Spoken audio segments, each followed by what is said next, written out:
कभी सोचा है एक ही सेंचुरी में दुनिया के अलग अलग कोने से एक ही तरह की सोच क्यों उठी।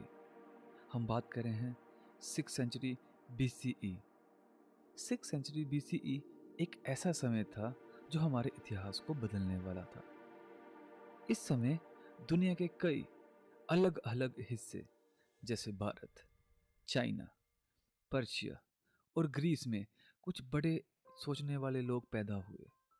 भारत में बुद्ध और महावीर आए, चाइना में कन्फ्यूशियस और लाओ, पर्शिया में जोरास्टर और ग्रीस में हेराक्लिटस।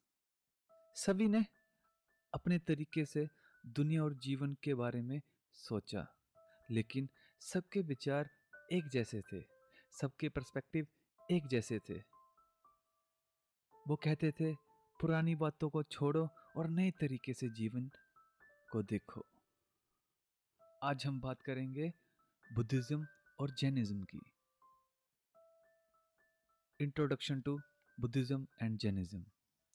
6 सेंचुरी BC एक ऐसा दौर था जब दुनिया एक कोने पे अपनी धार्मिक, राजनीतिक और सोसाइटल व्यवस्था में बंधा हुआ था। हर चीज तकरीबन एक जैसी थी। लोग अपनी जिंदगी को समझ नहीं रहे थे। समाज में एक स्टैग्नेशन थी और आज जैसे हम एडवांसमेंट देख रहे हैं वैसे उस समय तक नहीं थी। ये समय एक कुछ पुरानी सोच का था जिसमें ब्राह्मणवाद और कास्ट सिस्टम डोमिनेंट था। अगर हम बात करें उस टाइम के सोशल कंडीशन की, समाज में ब्राह्मण्स की प्रभुता थी। ये लोग धार्मिक और सामाजिक स्थिति में सबसे ऊपर थे और उन्होंने अपनी जगह को मजबूत बनाया था। जाति व्यवस्था का प्रभाव था। अगर आप ब्राह्मण नहीं थे तो आपकी सोशल स्टेटस पहले से ही फिक्स थी। ये प्रथा सभी लोगों के एक रिस्ट्रिक्टेड लाइफ जीने पर मजबूर कर रही थी।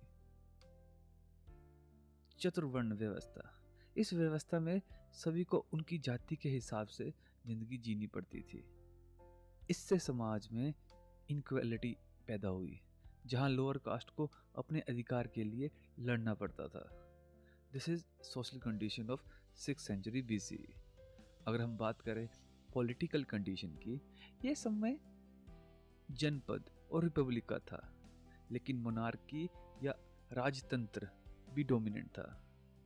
गणतंत्र यानी कि डेमोक्रेसी की छोटी छोटी पद्धतियां भी थी, जैसे कि महावीर और बुद्ध के समय में, पर उनका प्रभाव पूर्व की प्रथाओं पर ज्यादा था।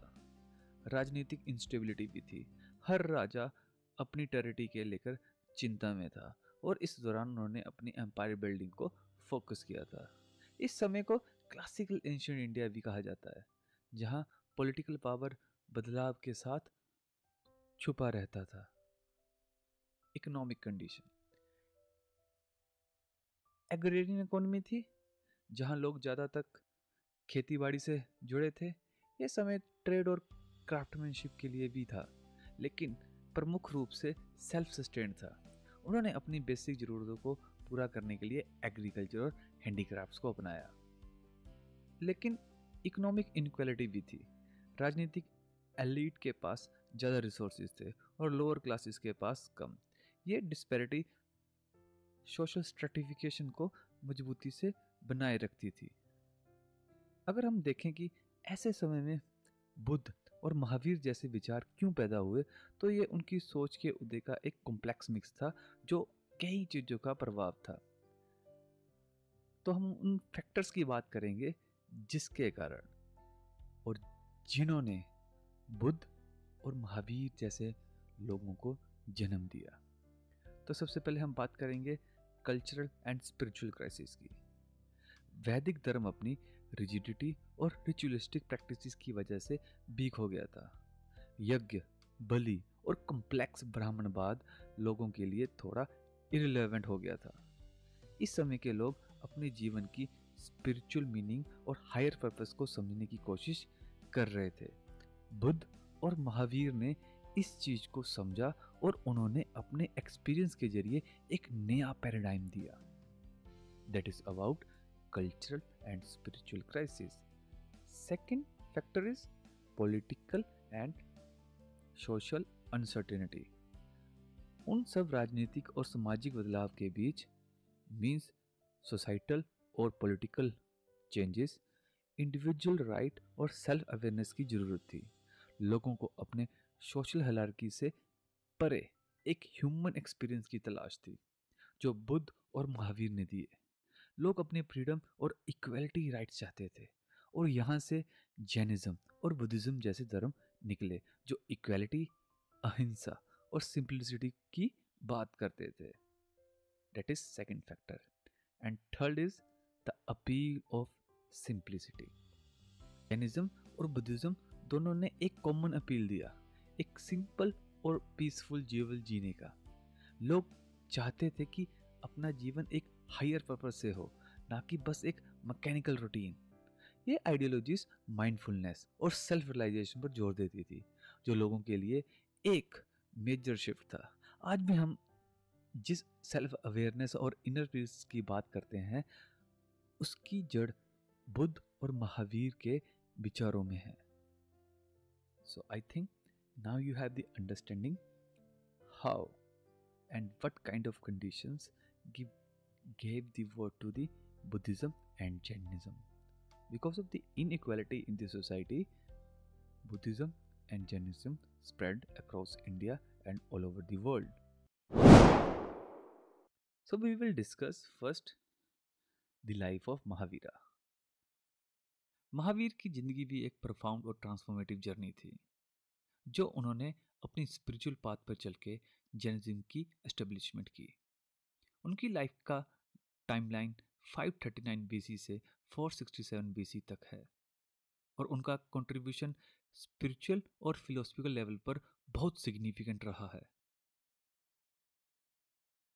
महावीर के लाइफ के कुछ इंपॉर्टेंट एस्पेक्ट्स को समझते हैं। Early life. महावीर का जन्म 539 बीसी में आज के बिहार के वैशाली, जो कि नॉर्थ इंडिया में है, के एक रॉयल फैमिली में हुआ था। उनके फादर किंग सिद्धार्थ और उनकी मदर क्वीन त्रिशला दोनों साक्य क्लैन से थे। महावीर की फैमिली रॉयल थी और उनका अर्ली लाइफ काफ़ी कंफर्टेबल था। उन्होंने अपनी अर्ली एजुकेशन और रॉयल कंफर्ट्स को एंजॉय किया, लेकिन उन्हें दुनिया की सफरिंग के बारे में कोई नॉलेज नहीं थी। महावीर के जन्म के वक्त उनकी माँ को कई ऑस्पिशियस ड्रीम आए थे, जिसे ये प्रेडिक्शन की गई थी कि उनका पुत्र एक ग्रेट स्पिरिचुअल टीचर बनेगा। जब महावीर 30 साल के थे, उनके माता पिता की डेथ हो गई और उन्होंने अपनी वाइफ यशोदा को भी छोड़ दिया। उन्होंने अपनी फैमिली और रॉयल फैमिली को छोड़कर अपनी स्पिरिचुअल जर्नी शुरू की। महावीर ने अपने रॉयल कंफर्ट्स और रिस्पॉन्सिबिलिटी को छोड़ा और एक सीकर बन गए। उन्होंने अपनी लाइफ का गोल ध्यान और सेल्फ रियलाइजेशन को बना लिया। उन्होंने स्पिरिचुअल टीचर से सीखने की कोशिश की और स्पिरिचुअल प्रैक्टिसेस जैसे डीप मेडिटेशन को अपनाया। महावीर ने अपनी लाइफ में एक्सट्रीम सेल्फ डिनायल अडॉप्ट किया, जैसे अपने आप को बहुत कठिन फिजिकल प्रैक्टिसेस के थ्रू टेस्ट करना, जैसे काफ़ी लंबी फास्टिंग करना। उन्होंने अपने डिज़ायर और अटैचमेंट को पूरी तरह से छोड़ा और इस बात में अपनी बॉडी और माइंड को कंट्रोल करने की कोशिश की। महावीर ने 12 साल तक इंटेंस मेडिटेशन किया और अपने आप को स्पिरिचुअल रियलाइजेशन के लिए प्रिपेयर किया। इस ड्यूरेशन के दौरान उन्होंने अपने माइंड और थॉट्स को कंट्रोल करने में मास्टरी प्राप्त की और उन्होंने अल्टीमेट ट्रुथ को रियलाइज किया। 42 साल की उम्र में महावीर को केवल्य ज्ञान, द एब्सोल्यूट नॉलेज का एक्सपीरियंस हुआ, जिसमें उन्होंने जीवन के दर्द, उसके कॉजेज और मोक्ष के लिए रास्ता समझा। उन्होंने अपने स्पिरिचुअल अवेकनिंग के बाद अपनी टीचिंग को लोगों तक पहुंचाना शुरू किया। इसका मतलब था पूरे और कंप्लीट नॉलेज जो उन्होंने अपने मेडिटेशन और सेल्फ डिसिप्लिन के थ्रू पाई थी। अहिंसा महावीर की टीचिंग का सेंट्रल कंसेप्ट था। उन्होंने अपने फॉलोअर्स को भी ये सिखाया कि किसी भी जीव को दुख नहीं देना चाहिए, चाहे वो इंसान हो या कोई और लिविंग बीइंग। अहिंसा के एथिकल और स्पिरिचुअल प्रैक्टिसेस थी जो उनके फॉलोअर्स को हर टाइम याद रखनी थी। महावीर ने ये भी कहा कि हर चीज को एक ही पर्सपेक्टिव से देखना गलत है। हमारे परसेप्शन एक ही एंगल से लिमिटेड होते हैं, इसलिए हमें हर चीज को मल्टीपल पर्सपेक्टिव से देखना चाहिए। ये फिलॉसफी नॉन एब्सोल्यूटिज्म को भी प्रमोट करती थी। महावीर की टीचिंग में अपरिग्रह भी एक इम्पोर्टेंट प्रिंसिपल था, जिसमें उन्होंने अपने फॉलोअर्स को ये सिखाया कि excessive attachment to material possession से बचना चाहिए। महावीर ने कर्म के कंसेप्ट को भी समझाया और ये कहा कि हमारे एक्शंस का रिजल्ट हमारे फ्यूचर को शेप करता है। उन्होंने अपने फॉलोअर्स को बताया कि अगर वो अपने एक्शंस को प्योर और एथिकल तरीके से करते हैं तो वो मोक्ष लिबरेशन के पाथ पर चल सकते हैं। महावीर ने अपने फॉलोअर्स के लिए एक संघ मतलब कम्युनिटी बनाई, जिसमें उन्होंने स्ट्रिक्ट एथिकल कोड को फॉलो करने वाले मॉन्क्स और नन्स को ट्रेन किया। संघ को फॉर्म करने से जैनिज्म को सिस्टमेटिकली स्प्रेड करने में मदद मिली। Followers and teacher method. Mahavir ने अपने टीचिंग को प्रचार किया और अपने स्पिरिचुअल पाथ को दूसरे लोगों तक पहुंचाया। उन्होंने प्राइमरली ओरल टीचिंग दी और इन टीचिंग में एथिकल और मॉरल प्रैक्टिसेस काफ़ी एम्फेसाइज थी। महावीर ने अपनी लाइफ को एंड के करीब कुछ इंपॉर्टेंट टीचिंग दी, जिनमें उन्होंने अपने फॉलोअर्स को अपनी टीचिंग को फॉलो करने की एडवाइस दी और अपने फाइनल स्पिरिचुअल जर्नी को कंप्लीट करने की बात की। महावीर ने 467 बीसी में अपनी फिजिकल बॉडी को छोड़ दिया और फाइनल लिबरेशन का अनुभव किया। उनकी डेथ आज भी जैन कैलेंडर में एक सिग्निफिकेंट डे के रूप में जानी जाती है। उनका डेथ एक काम और पीसफुल एंड था और उसके बाद उनकी टीचिंग को उनके फॉलोअर्स ने फर्दर स्प्रेड किया। महावीर ने इंडियन फिलोसफी को डीपली इन्फ्लुएंस किया और उनके प्रिंसिपल्स ने बहुत सारे थिंकर्स को इंस्पायर किया। जैनिज्म का influence contemporary Indian thought, culture and ethics पर विजिबल है। वर्धमान महावीर की जिंदगी एक ग्रेट स्पिरिचुअल लीडर की कहानी है, जो अपने एक्सट्रीम सेल्फ डिसिप्लिन, मेडिटेशन और एथिकल लिविंग से दुनिया को अपनी टीचिंग से ट्रांसफॉर्म करके उन्होंने जो पाथ दिखाया वो आज भी उनके फॉलोअर्स के लिए एक लाइट है। उनकी फिलोसफी जो कि नॉन वायलेंस, ट्रुथ और सेल्फ कंट्रोल पर बेस्ड थी, ना सिर्फ जैनिज्म का फाउंडेशन बनी बल्कि पूरे इंडियन स्पिरिचुअल और एथिकल ट्रेडिशन को भी शेप करने में मदद की। This is the crux of life of Mahavira. अब हम महावीर की टीचिंग्स की बात करेंगे। तो जो महावीर की टीचिंग्स है उसको तीन रत्न भी बोला जाता है, जिसमें जो पहला रत्न है वो है राइट फेथ। तो राइट फेथ क्या है? राइट फेथ को साम्यक दर्शन भी कहा जाता है, जिसका मतलब है अपने विचार और अपने नजरिए को खुला रखना, ओपन रखना, 360 डिग्री तक रखना, बिना किसी पुरानी सोच, विश्वास या प्री कंडीशन बिलीव्स के। साम्यक दर्शन का मूल तत्व है अपने मन को, अपने नजरिए को पूरी तरह से खाली करना, ताकि सच्चाई को बिल्कुल निर्दोष और बिना किसी फिल्टर के देखा जा सके।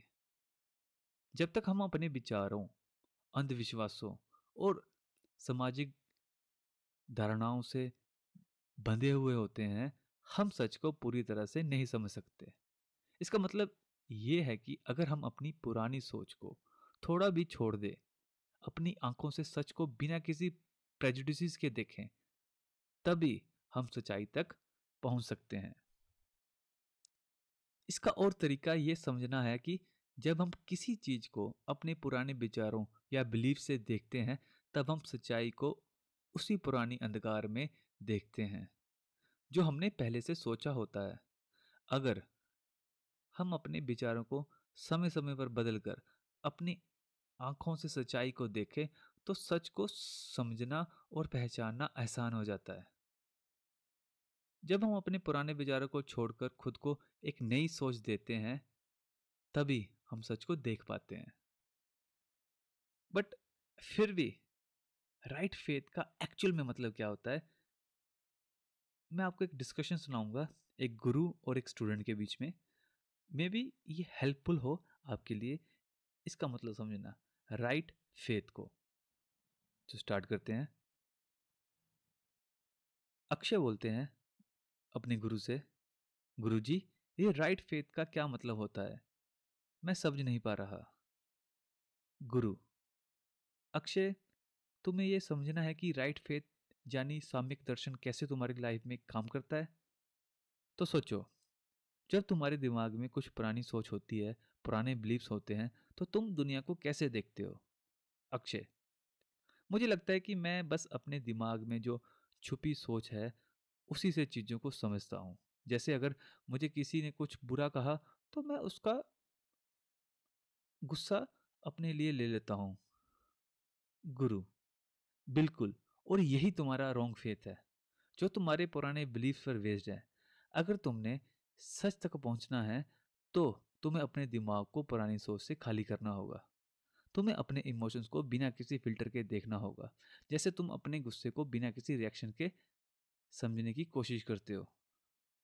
अक्षय, पर अगर कोई मुझे बार बार गुस्सा दिलाए तो क्या करूं? गुरु, अच्छा सोचो, जब तुम गुस्सा करते हो तो तुम अपने अंदर के पुराने दर्द या कुछ अनरिजॉल्व इमोशन को रिएक्ट कर रहे होते हो। जैसे अगर तुम्हें कोई हर्ट करता है तो तुम्हारे अंदर कोई पुरानी याद या गुस्सा छुपा होता है। जब तुम अपने इमोशंस को अपने असली नज़रिए से देखते हो, बिना किसी जजमेंट के, तभी तुम समझ पाते हो कि तुम्हारा गुस्सा किस बात पर रिफ्लेक्शन है, मतलब किस बात का रिफ्लेक्शन है। अक्षय, तो इसका मतलब ये है कि जब मुझे गुस्सा आए तो मुझे उस गुस्से को समझना होगा बिना रिएक्ट किए। गुरु, हाँ, तुम अपने गुस्से को समझकर उसको बिना किसी रिएक्शन के देखने की कोशिश करो। जैसे अगर तुम्हारे दोस्त ने कुछ ऐसा कहा जो तुम्हें बुरा लगा, तो तुम अपने दिमाग को खाली कर सोचो, क्या ये गुस्सा सच में उनका गलत है या मेरा अपना दर्द जो पुरानी सोच से आया है? अक्षय, पर ये कैसे हो सकता है? मेरे इमोशंस तो अपने आप आते हैं, मैं कैसे उन्हें समझ सकता हूँ? गुरु, ये बिल्कुल मुमकिन है। जब तुम अपने इमोशंस को बिना किसी एजम्पशन के समझने की कोशिश करते हो, तुम अपने असली सोच को देख पाते हो। जैसे तुम्हारे गुस्से को समझना, या जब तुम्हें दर्द होता है तो तुम अपने पुराने एजम्पशन को छुपाने के बजाय उन्हें देखो बिना किसी फिल्टर के। राइट फेथ का मतलब है अपने अंदर के प्योर असली इमोशंस को देखना, उनसे जुड़ना और उनको समझना। अक्षय, तो ये गुस्सा, दर्द या बुरा लगना है, ये बस मेरे पुराने बिलीव्स का रिफ्लेक्शन है। गुरु, हाँ, जब तुम अपने इमोशंस को समझते हो तो तुम ये समझ पाते हो कि ये तुम्हारे पुराने बिलीव्स, पुरानी सोच और पुरानी मेमोरी से आए हैं। अगर तुम अपने इमोशंस को अपनी असली आंखों से देखते हो बिना किसी बाइस के, तभी तुम अपनी लाइफ में सच तक पहुंच पाते हो। तुम अपने इमोशंस को समझकर उनसे बिना किसी रिएक्शन के डील कर पाते हो। अक्षय, समझ गया। अगर मैं अपने गुस्से या दर्द को समझ पाऊंगा बिना रिएक्ट किए तो मैं अपनी लाइफ में सच को देख सकता हूँ। गुरु, बिल्कुल, जब तुम अपने इमोशंस को अपने असली नज़रिए से देखते हो, तब तुम अपने राइट फेथ को अपना लेते हो। तुम अपनी पुरानी सोच को छुपाने की बजाय समझते हो, और यही है सच तक पहुंचने का रास्ता। This is right faith. तो मुझे लगता है एक छोटी सी स्टोरी से, एक छोटी सी डिस्कशन से, this is a Socratic way of dialogue, you understand what is the meaning of right faith. And second is right knowledge. We will again understand this through again discussion between Guruji and Akshay. Akshay, Guruji, अभी तक जो समझ में आया कि right faith क्या है, लेकिन राइट नॉलेज का क्या मतलब है? कैसे मैं अपने ज्ञान को सही तरीके से समझ सकता हूँ? गुरु: अच्छा, तुमने बहुत अच्छा सवाल किया है अक्षय। राइट नॉलेज यानी सम्यक ज्ञान का मतलब है सच्चाई को समझना। पर ये समझना सिर्फ किताब के ज्ञान तक नहीं है, अपने एक्सपीरियंस के थ्रू भी होना चाहिए। सोचो, तुम्हारे पास एक चीज है, पर तुम उसे समझते कैसे हो? अक्षय: मुझे लगता है मैं जो कुछ भी पढ़ता हूँ या सुनता हूँ वही सच है। जैसे अगर कोई बुक कह रही हो कि ये चीज सही है तो मैं उसे मान लेता हूँ। गुरु: ये सबसे बड़ा गलत तरीका है। राइट नॉलेज का मतलब है राइट नॉलेज का मतलब ये नहीं है कि तुम सब कुछ जो तुम्हें बताया गया है बस उसे एक्सेप्ट कर लो। तुम्हें अपनी सोचने की ताकत को इस्तेमाल करना होगा। अगर तुम सच्चाई तक पहुंचना चाहते हो तो तुम्हें अपने आप को पूरी तरह से खुद से सवाल करते हुए समझना होगा। अक्षय: तो अगर मुझे एक चीज के बारे में पता है तो मुझे अपने एक्सपीरियंस से भी उसे समझना होगा। गुरु: बिल्कुल। जैसे तुम अपनी लाइफ में कुछ सीखते हो तो उसका अनुभव तुम्हें अपने अंदर से आता है। अगर तुम एक चीज पर अपना ओपिनियन बना लेते हो बिना उसे समझे तो तुम्हारा ज्ञान एक इल्यूजन बन जाता है। तुम्हें अपने एक्सपीरियंस के थ्रू सच्चाई को जानने की कोशिश करनी चाहिए। जैसे तुम जब खाना खाते हो तो तब तुम उसका टेस्ट समझते हो, ना कि सिर्फ रेसिपी से। अक्षय: मतलब अगर मुझे कुछ सीखना है तो मुझे उस चीज को अपने अनुभव से समझना होगा, मतलब एक्सपीरियंस से समझना होगा, ना कि सिर्फ उससे सुन के या पढ़ के। गुरुजी: हाँ, जैसे तुम्हारे पास एक जनरल रूल है, दोस्त हमेशा सच बोलते हैं। अगर तुम हर किसी दोस्त से ये एक्सपेक्ट करोगे कि वो तुम्हें सच बताए, और अगर एक दोस्त ने तुम्हें कुछ गलत कहा तो तुम्हारा पहला रिएक्शन ये होगा, ये कहाँ से आया? तुम अपने एक्सपीरियंस के थ्रू उस सच को वैलिडेट कर पाते हो। तुम राइट नॉलेज तभी पा सकते हो जब तुम अपनी सोच को ओपन रखो और अपने एक्सपीरियंस से उस ज्ञान को टेस्ट करते जाओ। अक्षय: तो अगर मुझे सच्चाई तक पहुंचना है तो मुझे अपनी पुरानी सोच को ब्रेक करना होगा और हर चीज को अपने एक्सपीरियंस के थ्रू समझना होगा। गुरु: बिल्कुल सही। जब तुम अपनी पुरानी सोच को चैलेंज करते हो और अपने अनुभव के थ्रू ज्ञान को वैलिडेट करते हो, तभी तुम सच तक पहुंच पाते हो। जैसे तुम सोच रहे हो कि कोई इंसान तुम्हारे दोस्त की तरह सच नहीं बोल रहा, तो उसके पीछे जो रीजन हो सकता है तुम्हें उसे समझना होगा। तुम्हें अपने इमोशंस, अपने रिएक्शंस को समझना होगा, तभी तुम सही ज्ञान तक पहुंच पाओगे। अक्षय: पर ये सब तो मुश्किल लगता है। अपनी पुरानी सोच को छुपाने और नई सोच को अपनाना, ये कैसे हो सकता है? गुरु: ये जरूर मुश्किल है, लेकिन तुम्हें अपने अंदर से सवाल करते रहना होगा। तुम्हें अपने पुराने एजम्पशन को चैलेंज करना होगा, तभी तुम राइट नॉलेज तक पहुंच पाओगे। जब तुम अपने ज्ञान को अपने एक्सपीरियंस और अपनी ओपन थिंकिंग के साथ मिक्स करते हो, तभी तुम सच्चाई को समझ पाते हो। जैसे अगर तुम सोच रहे हो कि तुम्हारा गुस्सा सही है, तो तुम अपने गुस्से को समझ के उससे अपने एक्सपीरियंस के थ्रू एवेल्युएट कर पाओगे। अक्षय: हाँ, अब मैं समझ गया। राइट नॉलेज का मतलब है अपने ज्ञान को अपने अनुभव और सोच के साथ वैलिडेट करना, ना कि बस बता दिया गया उसे एक्सेप्ट करना। गुरु: बिल्कुल। जब तुम अपने एक्सपीरियंस के साथ राइट नॉलेज को वैलिडेट करते हो तो तुम सच तक पहुंच पाते हो। और जब तुम अपने सोच को चैलेंज करते हो, तुम अपनी पुरानी बिलीव्स को भी समझ सकते हो और एक नया ज्ञान सीख सकते हो। राइट नॉलेज यानी साम्यक दर्शन सिर्फ दूसरों से सुना हुआ ज्ञान नहीं, बल्कि अपने अनुभव और ओपन थिंकिंग के साथ ज्ञान को समझना है।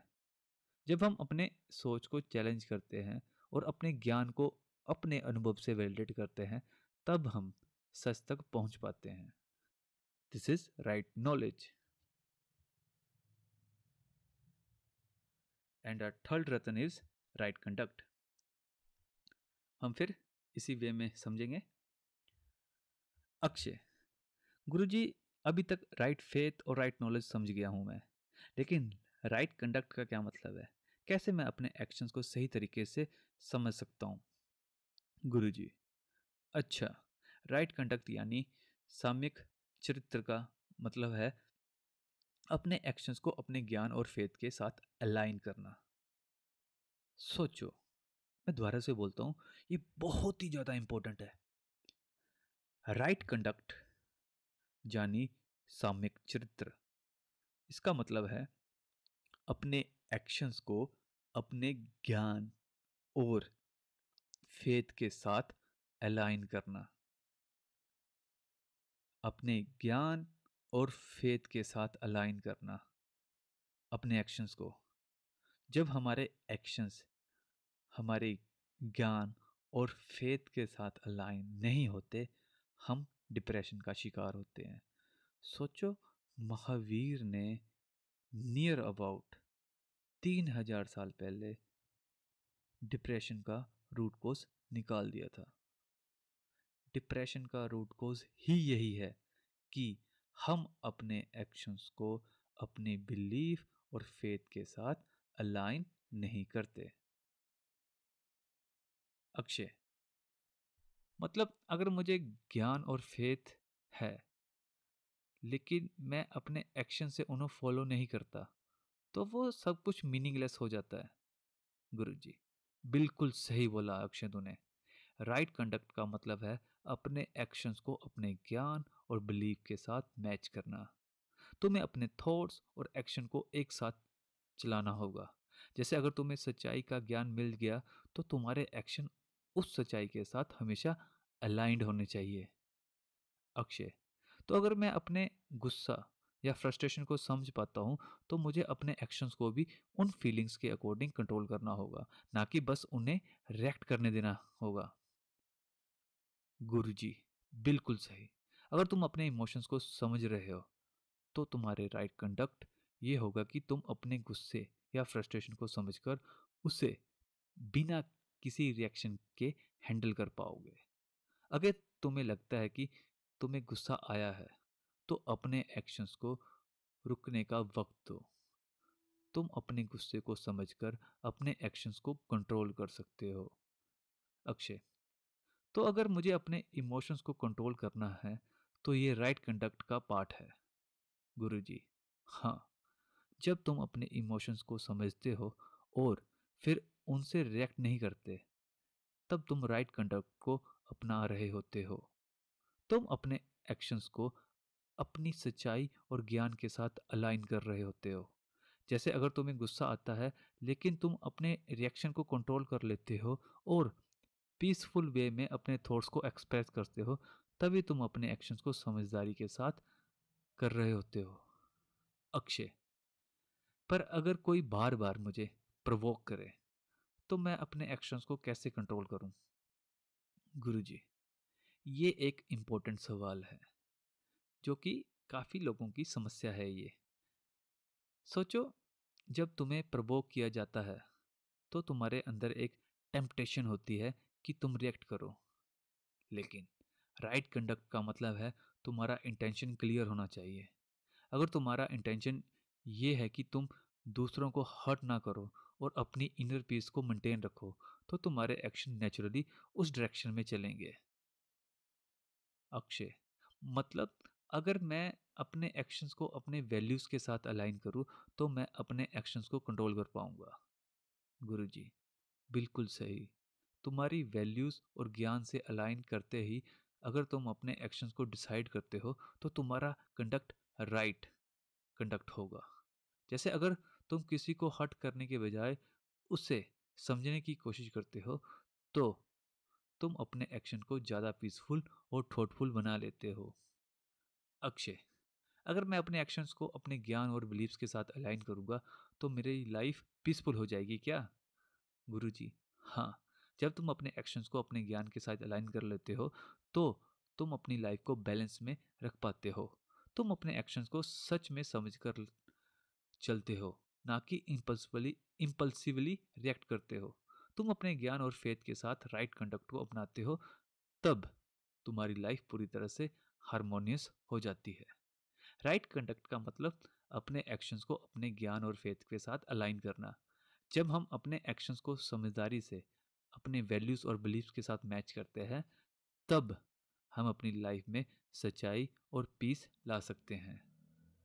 जब सम्यक दर्शन होता है तब सम्यक ज्ञान उत्पन्न होता है। जब दोनों होते हैं तब सम्यक चरित्र स्वाभाविक बन जाता है। ये तीन अलग अलग नहीं, ये एक ही रोशनी के तीन रंग है। I think now you have the understanding about the teaching of Mahavira, about the three Ratans. Now we will discuss about the spread of Jainism. Jainism का स्प्रेड इंडिया और बाद में दुनिया में काफ़ी सिग्निफिकेंट रहा है। इसकी पॉपुलैरिटी और इन्फ्लुएंस एक लॉन्ग प्रोसेस थी, जो महावीर की टीचिंग से लेकर उनके फॉलोअर्स के एफर्ट्स तक धीरे धीरे एक्सपैंड होती गई। जैनिज्म का स्प्रेड काफ़ी ऑर्गेनाइज्ड और पीसफुली तरीके से हुआ और इसका फोकस मोरालिटी, नॉन वायलेंस और सेल्फ डिसिप्लिन पर था। जैनिज्म की स्प्रेड के की एस्पेक्ट ये हैं: Mahavir teaching and the Jain संघ। महावीर ने अपनी लाइफ में जो टीचिंग दी, उन्होंने जैनिज्म को एक वेल स्ट्रक्चर्ड फिलोसफी बनाया। उनके टीचिंग में अहिंसा, अपरिग्रह मतलब नॉन पॉजेसिवनेस, नॉन एब्सोल्यूटिज्म और कर्मा थ्योरी का इंपॉर्टेंस था।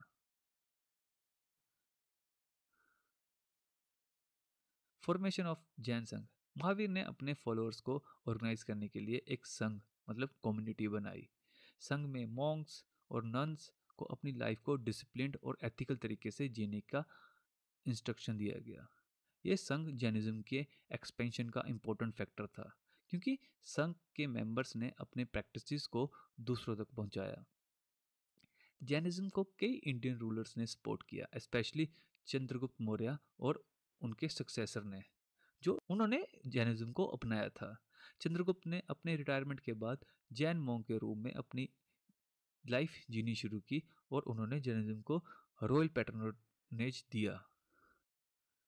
जैनिज्म का मेन स्प्रेड राजस्थान, गुजरात, उत्तर प्रदेश की तरफ हुआ। जैन टेम्पल और मॉन्क का नेटवर्क इन रीजन में एक्सपेंड होता गया। गुजरात और राजस्थान के कई रीजन में जैनिज्म काफ़ी पॉपुलर हुआ और ये रीजन आज भी जैनिज्म का सेंटर है। साउथ इंडिया में भी जैनिज्म ने अपने फुटहोल्ड बना लिया, पर्टिकुलरली इन तमिलनाडु और कर्नाटका। जैन मॉन्क्स ने यहाँ अपने टीचिंग्स को स्प्रेड किया और उन्होंने साउथ इंडिया किंग्स और लोकल कम्युनिटीज़ को अपना फॉलोअर बनाया।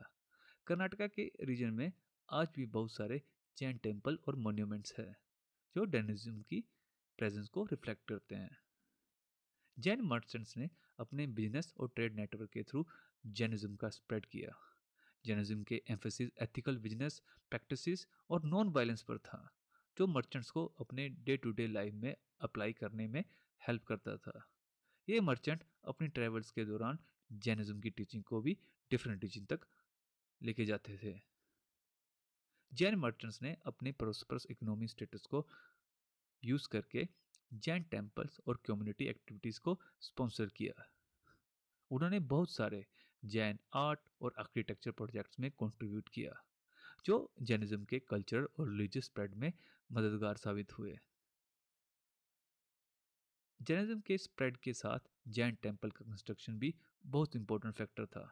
गुजरात, राजस्थान, महाराष्ट्र और कर्नाटका में बहुत सारे फेमस जैन टेम्पल हैं, जैसे दिलवरा टेम्पल जो कि राजस्थान में है, पलिटाना टेम्पल जो गुजरात में है। टेम्पल्स जैनिज्म की कल्चरल और रिलीजियस आइडेंटिटी को स्ट्रॉन्ग करते हैं।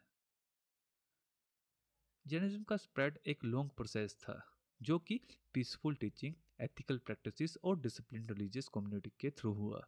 जैनिज्म की फिलोसफी ने ना सिर्फ इंडिया में अपना एक सिग्निफिकेंट प्लेस बनाया, बल्कि दुनिया भर में अपने पीसफुल और नॉन वायलेंट प्रिंसिपल के लिए रिस्पेक्ट जीता।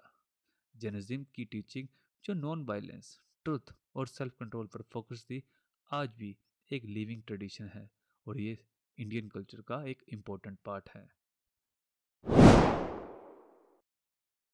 गौतम बुद्ध की जिंदगी एक इंस्पायरिंग और ट्रांसफॉर्मेटिव जर्नी थी, जो न सिर्फ उनके फॉलोअर्स बल्कि पूरी दुनिया को डीप फिलोसफिकल और स्पिरिचुअल टीचिंग देने के लिए जाना जाता है।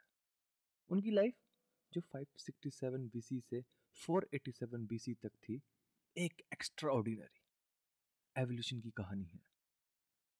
उनका असली नाम सिद्धार्थ गौतम था और उनकी जिंदगी ने बुद्धिज्म को जन्म दिया, जो आज एक ग्लोबल रिलीजन है।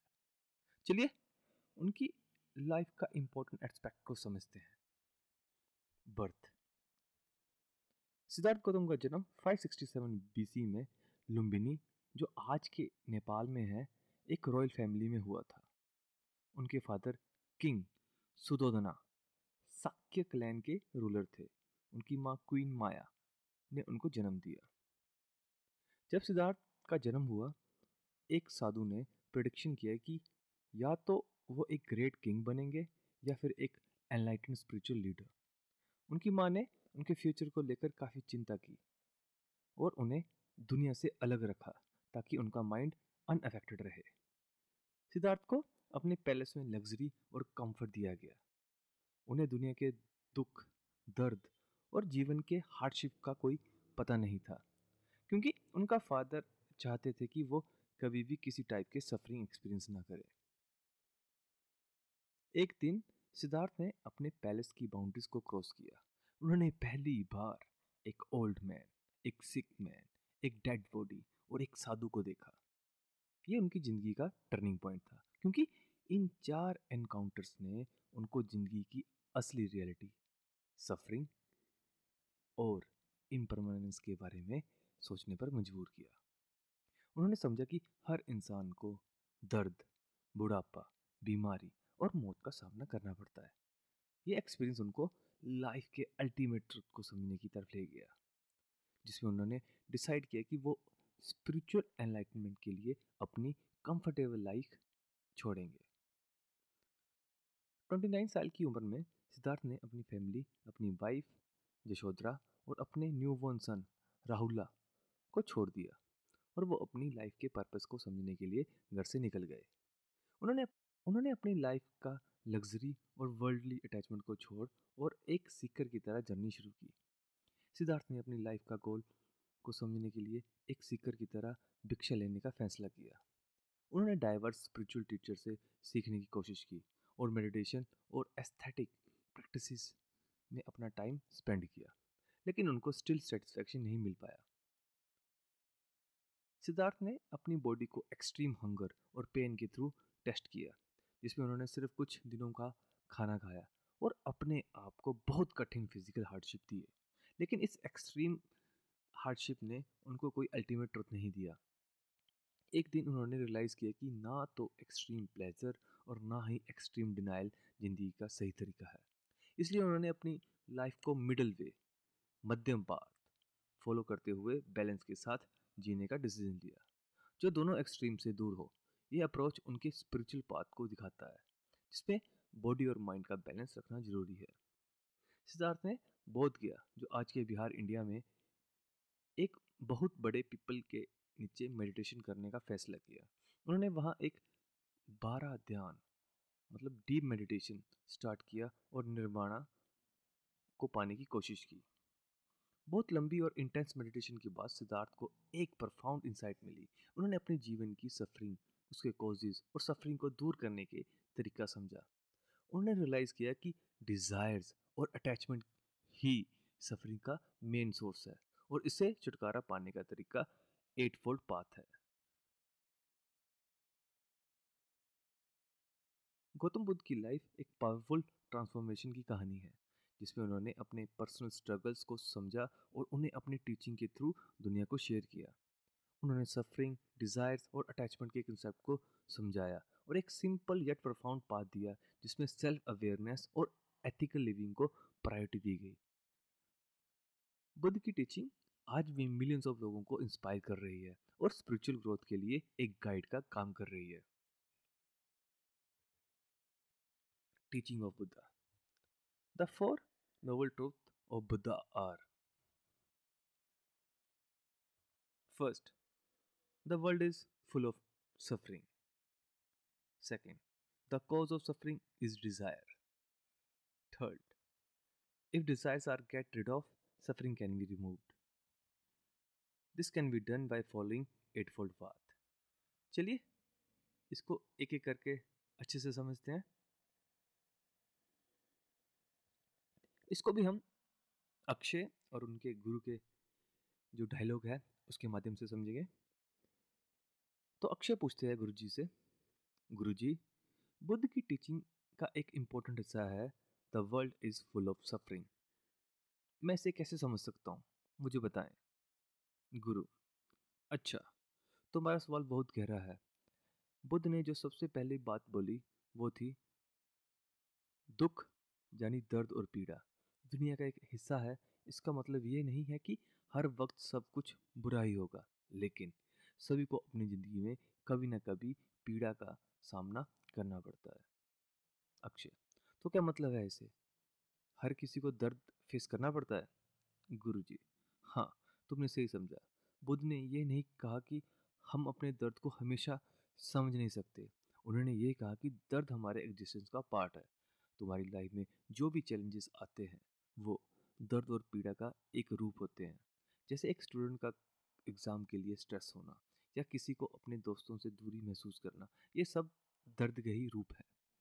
अक्षय, पर ये दर्द क्यों होता है, क्यों हम सबको दर्द का सामना करना पड़ता है? गुरु, बुद्ध कहते हैं कि हमारे डिज़ायर्स, हमारी इच्छा की वजह से ही ये दर्द होता है. हम जो चाहते हैं, जो हमारी एक्सपेक्टेशन है, जब वो पूरी नहीं होती तब हम दर्द महसूस करते हैं. तुम जैसे अपने दोस्तों के साथ हमेशा रहना चाहते हो, पर अगर कभी दूरी बन जाती है तो तुम्हें दर्द होता है. ये सब इसलिए होता है क्योंकि हमारी इच्छाएं पूरी नहीं होती. अक्षय, मतलब हमारी चाहते और एक्सपेक्टेशन ही हमारे दर्द का रीज़न है? गुरुजी, हाँ, बुद्ध कहते हैं कि जो हमारी डिज़ायर्स हैं उनके पूरी ना होने से हमें पीड़ा महसूस होती है. तुम समझते हो, जब हम किसी चीज़ को चाहते हैं और अगर वो चीज़ हमारे पास नहीं आती तो हम उसके दर्द में पड़े रहते हैं. बुद्ध ने दर्द को समझने का तरीका भी बताया है. वो कहते हैं कि अगर हम अपनी डिज़ायर्स को थोड़ा छोड़ देंगे, अपनी अटैचमेंट को कम कर देंगे, तो हमारे दर्द में कमी आ जाएगी. अक्षय, तो क्या हम अपनी इच्छाओं को पूरा ना करें दर्द को दूर कर सकते हैं? मतलब कि हम अगर इच्छा नहीं करेंगे तो क्या हमारा दर्द दूर हो सकता है? गुरुजी, बुद्ध ने ये नहीं कहा कि अपने डिज़ायर्स को पूरा मत करो, लेकिन वो कह रहे हैं कि अपनी डिज़ायर्स को एक लिमिट तक रखना ज़रूरी है. अगर तुम अपनी डिज़ायर को अपने कंट्रोल में रखते हो और अपनी एक्सपेक्टेशन को रियलिस्टिक बनाते हो तो तुम अपने दर्द को ज़्यादा समझ सकते हो. जब तुम अपने डिज़ायर्स को अपनी ज़िंदगी का एक हिस्सा समझकर जीते हो तो तुम उससे कम अटैच होते हो और दर्द को भी कम महसूस करते हो. अक्षय, तो इसका मतलब ये है कि हम अपनी डिज़ायर और एक्सपेक्टेशन को समझकर उन्हें कंट्रोल में रखकर अपने दर्द को कम कर सकते हैं? गुरुजी, बिल्कुल. बुद्ध कहते हैं कि दर्द एक रियलिटी है, लेकिन तुम उसे अपनी ज़िंदगी का हिस्सा समझ के अपने डिज़ायर्स को कंट्रोल कर सकते हो. जब तुम अपनी एक्सपेक्टेशन को ग्राउंड रियलिटी के हिसाब से समझते हो तो तुम अपनी लाइफ में ज़्यादा सुकून और पीस पाते हो. जैसे एक पर्सन अगर अपने करियर में सक्सेस चाहता है, पर अगर वो सक्सेस नहीं मिलती तो उसे दर्द होता है. अगर उसकी एक एक्सपेक्टेशन रियलिस्टिक होती है तो वो उस दर्द को अच्छे से समझ पाता है और उसे कोप अप कर पाता है. अक्षय, तो क्या बुद्ध का ये कहना है कि दर्द को समझकर हम अपनी ज़िंदगी को बेटर बना सकते हैं? गुरुजी, बिल्कुल सही. बुद्ध कहते हैं कि हम अपने दर्द को समझकर उसे डील करते हुए अपनी लाइफ को बेटर बना सकते हैं. दर्द को ना भूलना, ना उसे इग्नोर करना, बल्कि उसे एक्सेप्ट करना ज़रूरी है.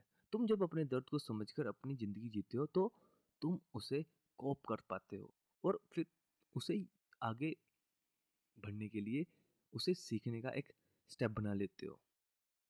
बुद्ध ने हमेशा ये कहा है कि सफरिंग दुनिया का हिस्सा है और इससे भागना नहीं है.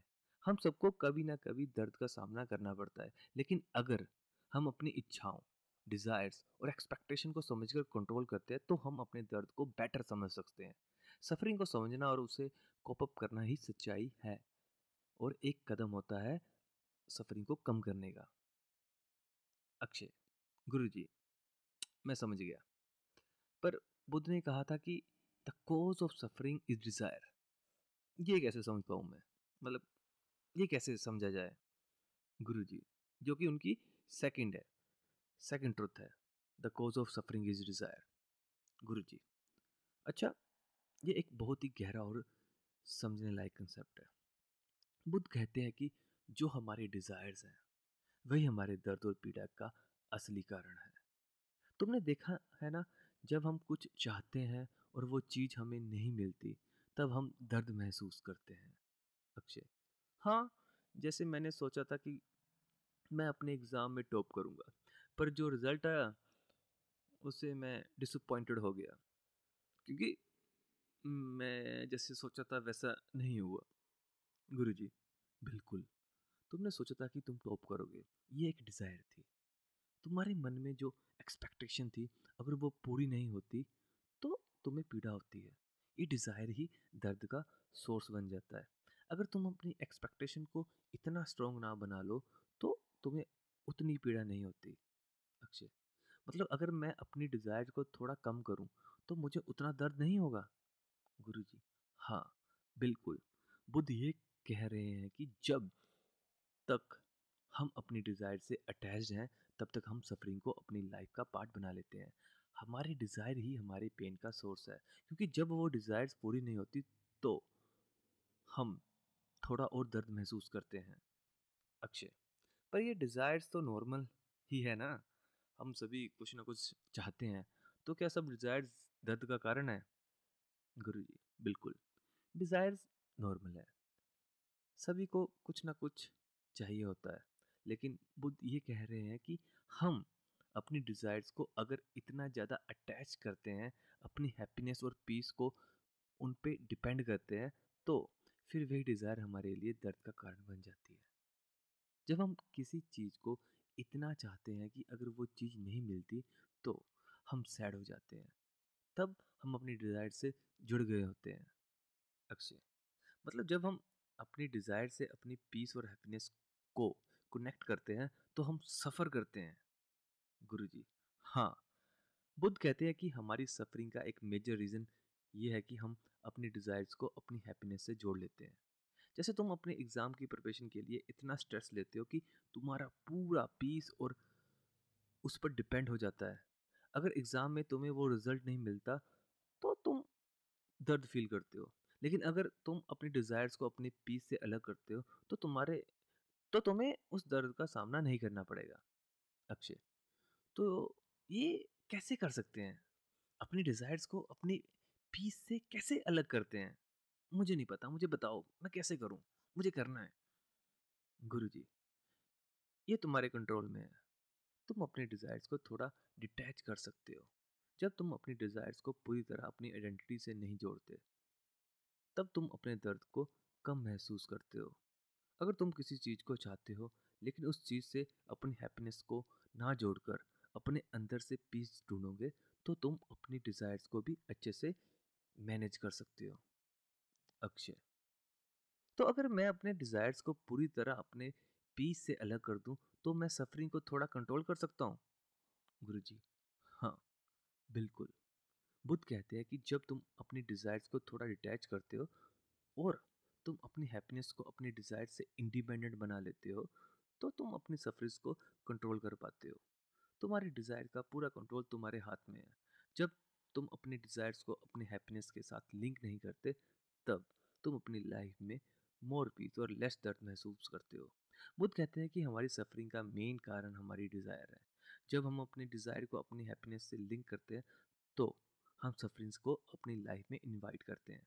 अगर हम अपने डिज़ायर्स को थोड़ा डिटैच कर लेते हैं और अपने पीस को अपनी डिज़ायर से अलग रखते हैं, तो हम अपनी सफरिंग को कंट्रोल कर सकते हैं। सफरिंग को समझना और अपने डिज़ायर्स को मैनेज करना ज़िंदगी का एक इम्पोर्टेंट हिस्सा है। अक्षय: गुरुजी, आपने कहा कि अगर हम अपनी डिज़ायर से छुटकारा पाए तो सफरिंग दूर हो सकती है, पर यह कैसे पॉसिबल हो सकता है? क्या कोई ऐसा तरीका है, कोई ऐसा वे, कोई ऐसा पाथ जिससे मैं ये कर सकूं? गुरुजी, हाँ अक्षय, बुद्ध ने इस क्वेश्चन को जवाब दिया।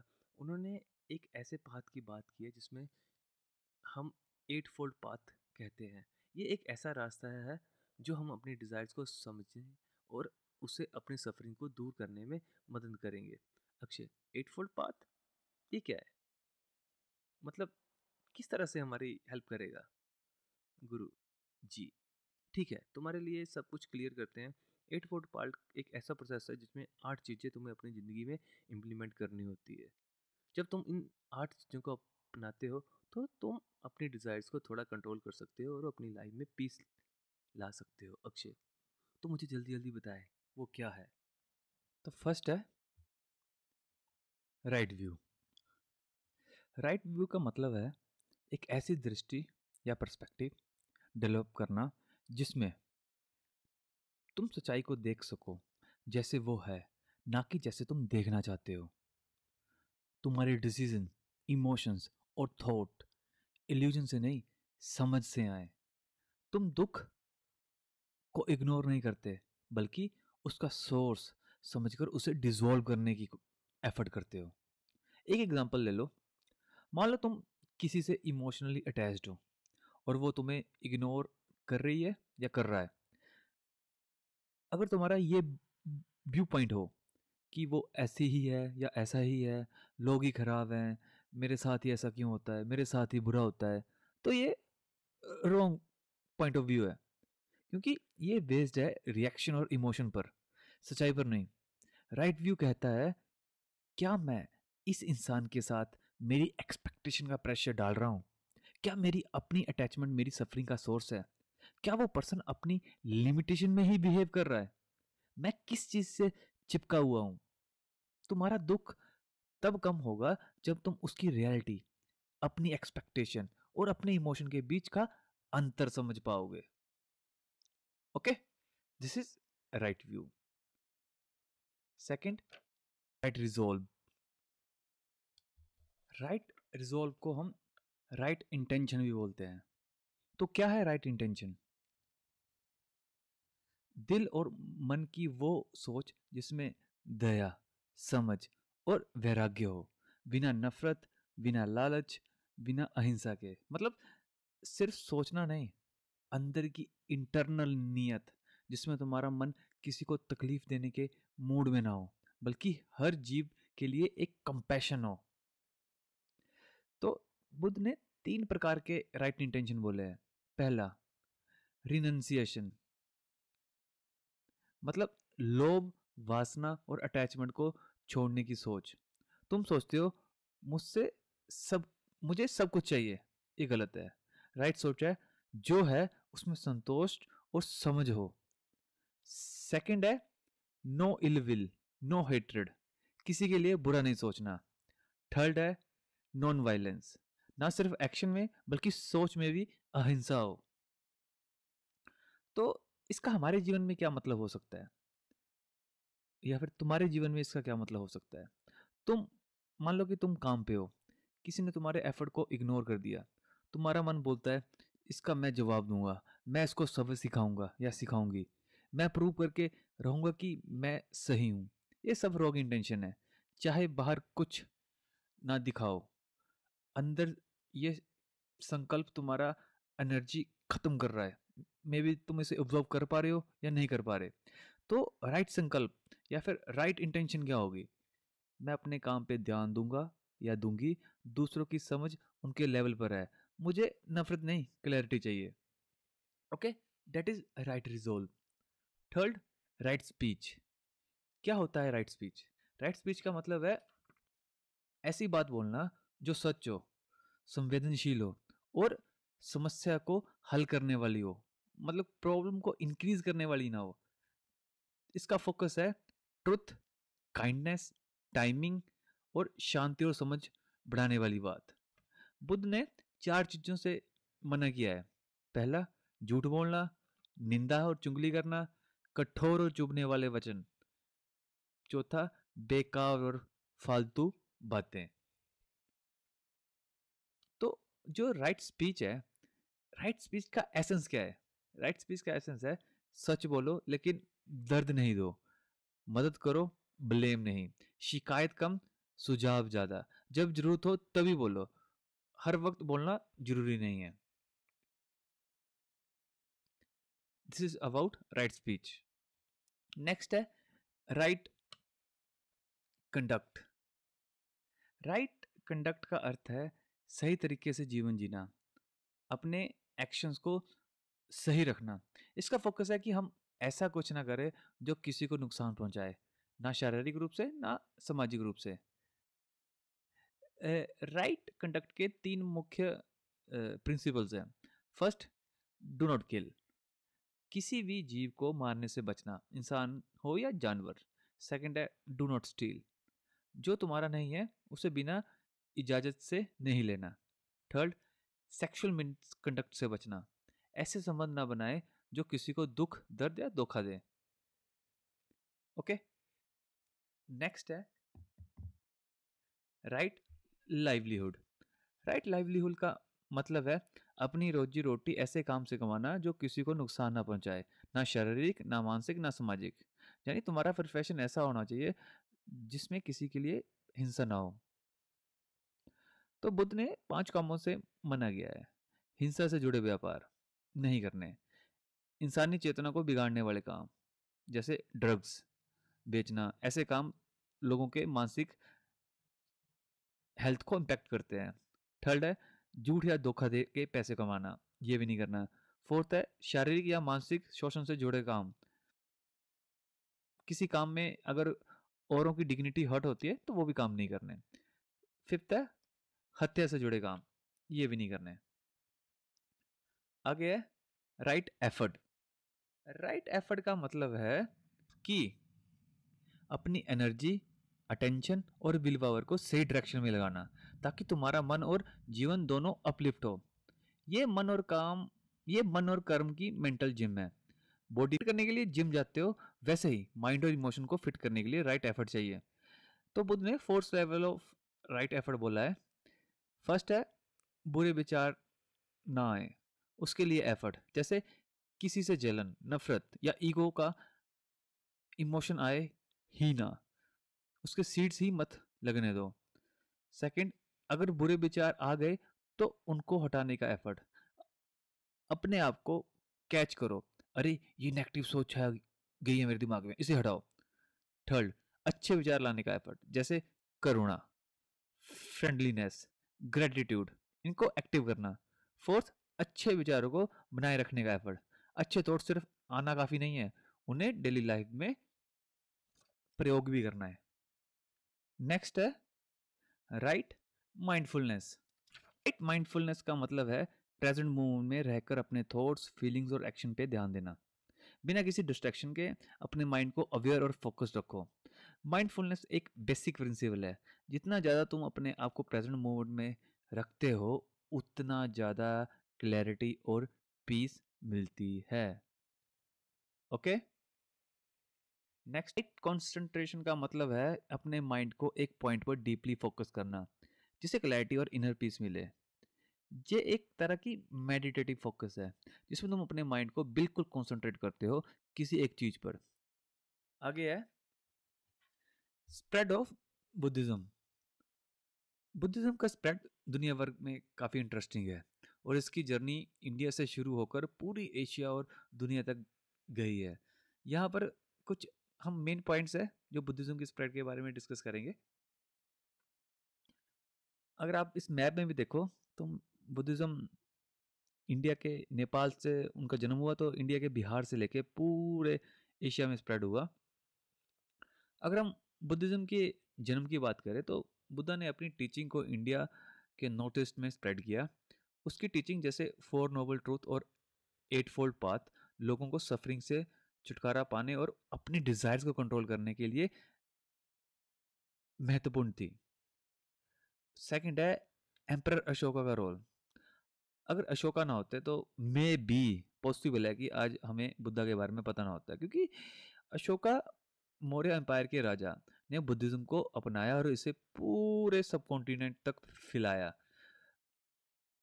उसने अपने मिशनरी को श्रीलंका, सेंट्रल एशिया तक भेजा और अपनी एडिक्ट्स, पत्थर पे लिखी गई बातें से लोगों को बुद्धिज्म के प्रिंसिपल के बारे में बताया। थर्ड है सेंट्रल और East Asia. China, first century CE में बुद्धिज्म चाइना में आया और फिर वहां से कोरिया और जापान तक गया। कोरिया में बुद्धिज्म फोर्थ सेंचुरी में पहुंचा और जापान में सिक्स सेंचुरी में आया। यहाँ बुद्धिज्म ने अपनी जगह बनाई और अलग अलग स्कूल जैसे जैन और प्योर लैंड बुद्धिज्म को जन्म दिया। आज भी बुद्धिज्म दुनिया भर में बिलियंस लोगों की जिंदगी का हिस्सा है और इसका मैसेज ऑफ पीस, कंपैशन और सेल्फ कंट्रोल हर जगह इंपॉर्टेंट है। इसका स्प्रेड इंडिया से स्टार्ट हुआ, फिर एशिया और फाइनली वेस्ट तक गया और आज ये एक ग्लोबल रिलीजन बन चुका है। As we know, Buddha had two kind of disciples, monks and lay worshippers. Second है Buddha Council. The first Buddhist council was held at Rajgarh under the chairmanship of Mahakashyapa immediately after the death of Buddha. You can read on this slide. Now we will discuss what are the causes for the decline of Buddhism. Buddhism का decline India में काफ़ी complex है और इसके कई factors थे जो इसके ग्रेजुअल डाउनफॉल के लिए रिस्पॉन्सिबल थे।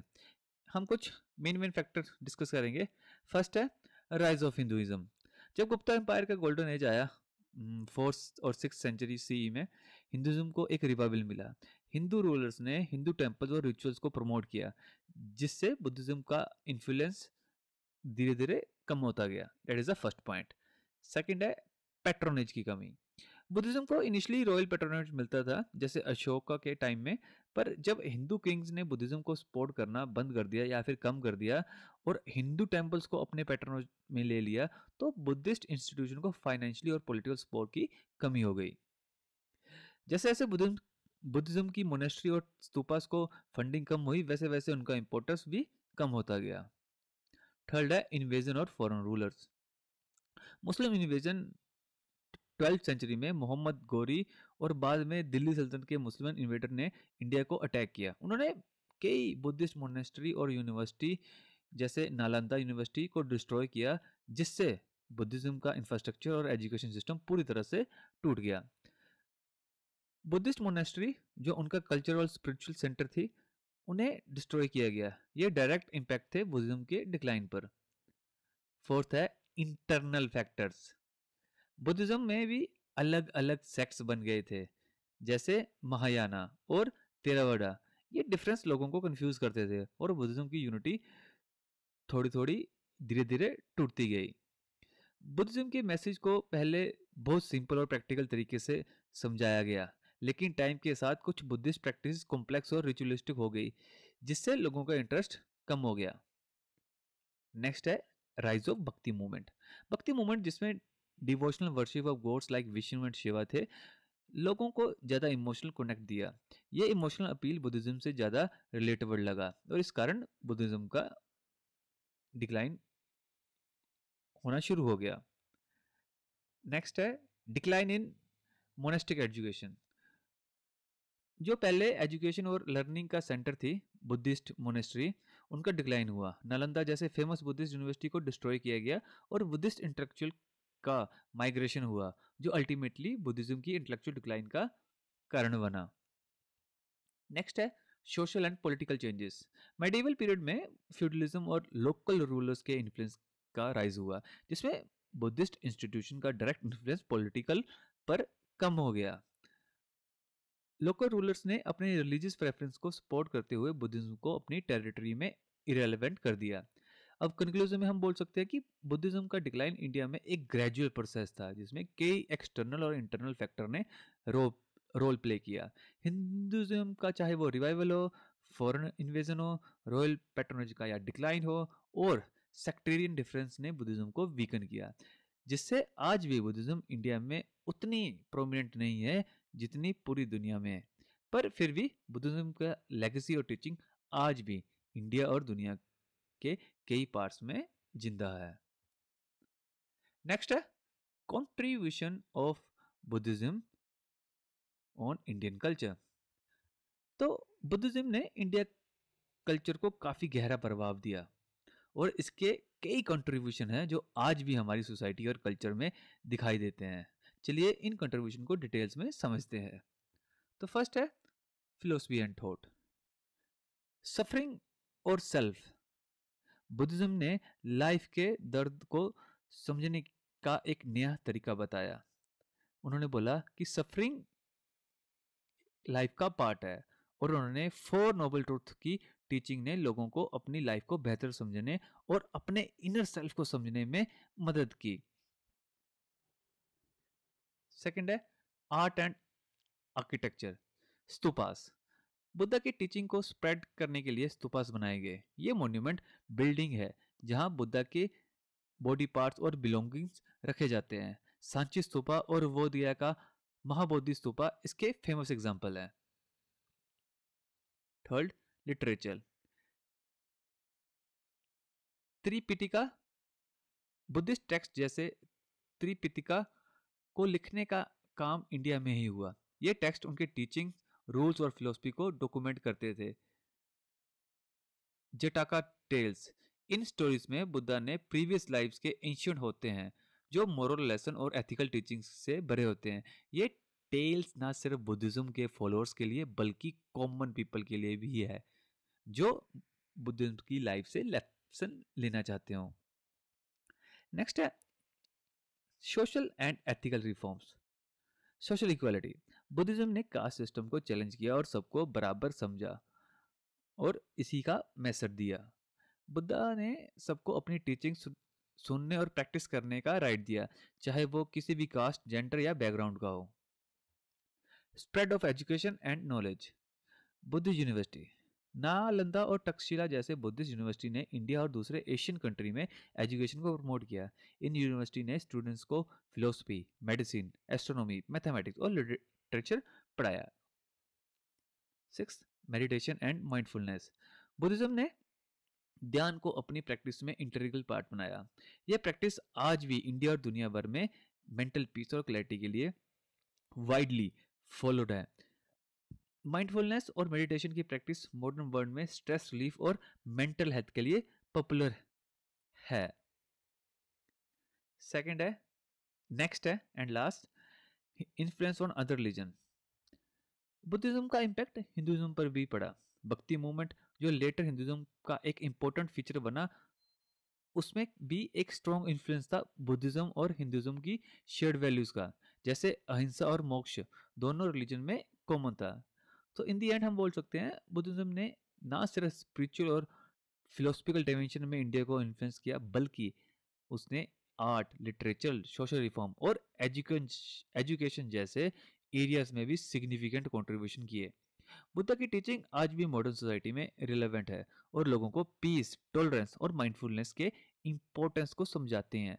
इस तरह बुद्धिज्म ने इंडिया और दुनिया के कल्चर और स्पिरिचुअल ग्रोथ में अपना इनवैल्यूएबल कंट्रीब्यूशन दिया। So this is the chapter 4 of NCERT, Jainism and Buddhism. These all are points we just discussed. And this is a PYQ which is asked in 2016.